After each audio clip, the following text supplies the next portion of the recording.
क्रोधित बैलों पर नियंत्रण। किशोरावस्था में भी प्रभात रंजन असामान्य व्यक्तित्व के मालिक थे।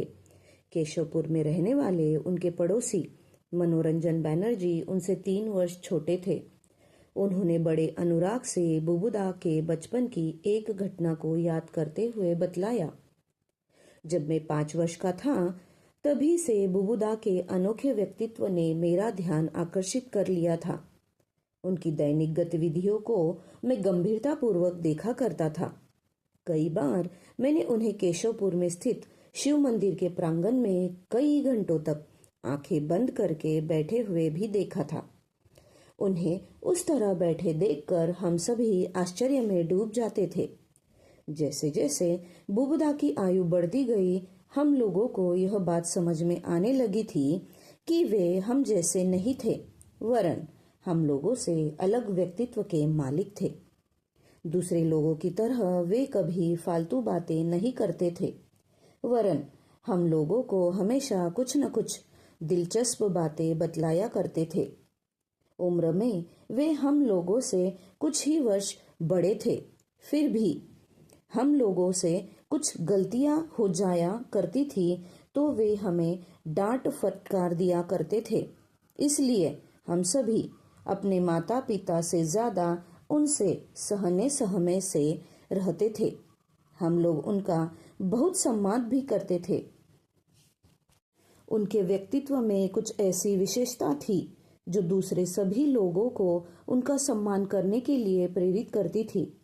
कभी कभी हम लोगों को यह सोचकर हैरानी होती थी कि हमारी उम्र के एक लड़के का व्यवहार कैसे उतना अधिक परिपक्व और निपुणता लिए हुए था और कैसे उतना अधिक आत्मनियंत्रित था।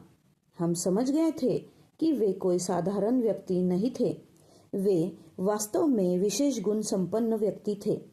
एक बार एक ऐसी घटना घटी जिसने मुझे यह विश्वास दिला दिया कि बुबुदा अद्भुत शक्ति संपन्न व्यक्ति थे। उन दिनों मैं 6वीं कक्षा में पढ़ता था। शाम के समय एक संकरी गली से होते हुए अपने घर लौट रहा था तो देखा कि 4-5 बैल मेरे पीछे दौड़ रहे थे। पुस्तकें फेंककर मैं अपनी जान बचाने के लिए भागने लगा।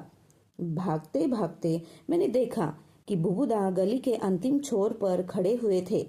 जब मैं उनके नजदीक पहुंचा तो उन्होंने पूछा, क्या बात है मनो, क्यों इस तरह दौड़ रहे हो? अपनी सांसों पर काबू पाकर मैंने कहा, बुबुदा देखो ना, वे बैल मेरे पीछे दौड़ रहे हैं।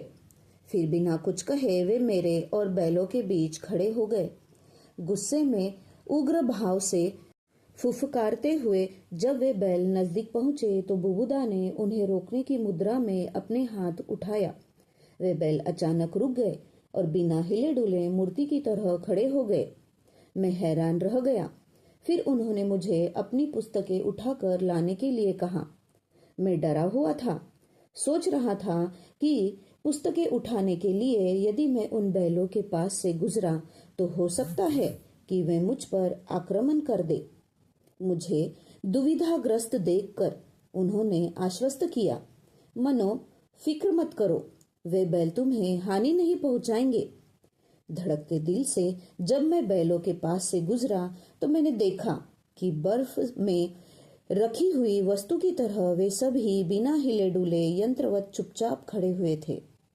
मैंने जल्दी से अपनी पुस्तकें उठाई और लौटते समय बैलों पर एक उचटती सी दृष्टि डाली तो देखा कि तब भी वे निर्जीव पत्थर की तरह चुपचाप खड़े हुए थे। जब मैं सुरक्षित बुबुदा के पीछे पहुंच गया तो उन्होंने बैलों की दिशा में अपने हाथों को हिलाया। बैलों में जान आ गई और वे उसी गली में घूमकर हम लोगों से दूर चले गए।